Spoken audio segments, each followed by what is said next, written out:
Nani cinema star మధ్యన ఏగగా నటించి విలన్ని చంపేస్తే ఇప్పుడు అమెరికాని ఈగలు హడలెత్తిస్తున్నాయట. న్యూ వరల్డ్ స్క్రూ వార్మ్ అగ్రరాజ్యం అమెరికా కంటి మీద కునుకు లేకుండా చేస్తున్న ఈగ ముఖ్యంగా పాడి రైతులకు తీవ్ర నష్టం కలిగిస్తున్న ఈ ఎగిరే జీవుల సంతతిని నియంత్రించడానికి ఏకంగా ప్రభుత్వ రంగంలోకి దిగింది.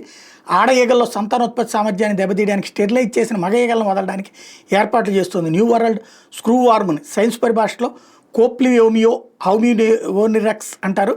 ఇవి ప్రధానంగా పరాన్న జీవులు, అంటే ఆవులు, గేదెలు, గుర్రాలు, గొర్రెల వంటి జంతువుల మీద ఆవాసం ఏర్పరచుకుంటే వాటి శరీరం మీద గాయాలు చేసి మాంసాన్ని భక్షిస్తాయి. దాంతో ఆయా జంతువులకు ప్రాణాపాయం సంభవిస్తుంది. అమెరికాతో పాటు దక్షిణ అమెరికా దేశాల్లో ఈగలు పెద్ద సమస్యగా మారిపోయినాయి. 2023 నుంచి సెంట్రల్ అమెరికాలో వీటి వ్యాప్తి పెరిగిపోయింది. Panama, Costa Rica, Nicaragua, Honduras, Guatemala, El Salvador తదితర దేశాలు ఎన్నో కేసులు నమోదయ్యాయి. ఈగలుగా తేడా దక్షిణ మెక్సికోకి చేరుకున్నాయి. అట్టించి అమెరికా దక్షిణ సరిహద్దు ప్రాంతాలకు వ్యాప్తి చెంది వీటి దెబ్బకు అమెరికా మెక్సికో సరిహద్దులో పశువుల వ్యాపార కేంద్రాలు మూసివేయాల్సి వచ్చింది. మెక్సికో నుంచి పశువుల దిగుమతులు నిలిపేశారు. పాలిచ్చే ఆవులు, గేదెలు మరణిస్తుంటారు, రైతులు గగ్గోలు పెడుతున్నారు. 2023 నుంచి ఇప్పటికీ 35,000 new world screw worm infection కేసులు నమోదయ్యాయట. నమోదు కానీ మరి ఎన్నో ఉన్నాయట.